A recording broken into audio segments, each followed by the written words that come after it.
নমস্কার বন্ধুরা, আমি মানস বিশ্বাস দ্য বং ইন্সপিরেশন ইউটিউব চ্যানেলে তোমাদের সবাইকে স্বাগত জানাই। আশা করি তোমরা সবাই সুস্থ আছো এবং ভালো আছো। তা ভিডিও টাইটেল এবং থাম্বনেল দেখে তোমরা বুঝতে পেরেছো আমি কোন বিষয়ে কথা বলবো। তা আজকে আমি তোমাদের কলকাতা পুলিশ এসআই এর মেন পরীক্ষার রেজাল্ট কবে দেবে এবং তোমাদের ইন্টারভিউ কবে দেবে সেটা নিয়ে বলবো। এবং তোমরা যারা কেপি কনস্টেবল লেডি কনস্টেবলের পরীক্ষা দিয়েছে 2024-এর, তার তোমাদের রেজাল্ট কবে দেবে, তার মাঠ কবে দেবে সেটা নিয়ে বলবো। তোমরা অনেকেই বলছো যারা ডব্লিউপি নিয়ে ভিডিও করছো, ডব্লিউবি এসএসসি নিয়ে ভিডিও করছো, কিন্তু আমাদের নিয়ে ভিডিও করছো না। ইতিমধ্যে দেখলাম আবার তোমরা হয়তো অন্য জায়গায় ভিডিও দেখতে পাচ্ছ, সেই কারণে আমার মনে হলো আমিও ভিডিওটা করি। তা অবশ্যই যারা যারা চ্যানেলে নতুন, তোমরা চ্যানেলটা সাবস্ক্রাইব করে পাশের বেল আইকনটি ক্লিক করে রাখবে। আমার চ্যানেলে কিন্তু তোমরা অথেন্টিক আপডেট পাবে।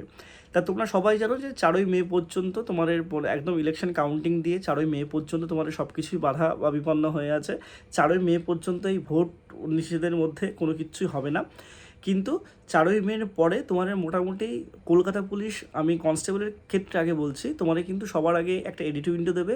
এবং তোমরা ইতিমধ্যেই জানো যে তোমাদের মানে অ্যান্সার কী দিয়েছে, কিন্তু রিভাইজ বা ফাইনাল অ্যান্সার কি এখনও কিন্তু দিইনি। মানে অনেক কিছু তোমাদের হয়তো চেঞ্জ হতে পারে, একটা দুটো প্রশ্ন।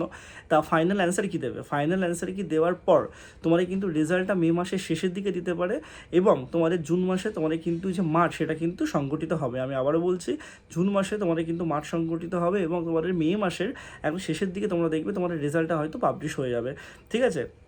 আর তোমাদের কলকাতা পুলিশের কথা আমি তোমাদের বলি, কলকাতা পুলিশ যারা এসআইয়ের কথা তোমরা সবাই জানো যে ভ্যাকান্সি খুবই কম। তা তোমাদের মোটামুটি মানে রেজাল্ট কিন্তু একদম ঠিকঠাক দিকেই আছে। তোমাদের রেজাল্টটা বেরিয়ে যাওয়ার পরে কিন্তু ইন্টারভিউ নোটিশ তোমাদের দিয়ে দেবে এবং ইন্টারভিউ হতেও দেখবে বেশি টাইম লাগবে না, কারণ খুব অল্প সংখ্যক স্টুডেন্টদেরই কিন্তু ইন্টারভিউর জন্য ডাকবে। এর আগেও তোমাদের আমি বহুবার ভিডিও করে বলে দিয়েছি যে ভোটের আগে তোমাদের কিন্তু কলকাতা পুলিশের কোনো মানে জায়গা থাকবে না। কিন্তু অনেকেই আছো যারা ডব্লিউপি কনস্টেবলে কোনো কারণে মাঠ ফেল করে গেছো, কোনো কারণে তোমরা পিলি পাস করতে পারোনি, অনেকে এরকম আছো। কিন্তু তাদের আবার কলকাতা পুলিশের পিলি ভালো হয়েছে, তাদের একটা আশা আছে। তোমরা অনেকেই আশা নিয়ে থাকবো আমি জানি। তা সেক্ষেত্রে বলবো তোমরা ওয়েট করে যাও, তোমাদের কিন্তু পরের মাসে সমস্ত কিছু হবে, এই মাসে কোনো কিছু হবে না।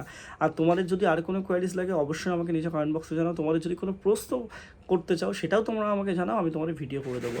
সবাই সুস্থ থেকো, ভালো থেকো, ধন্যবাদ।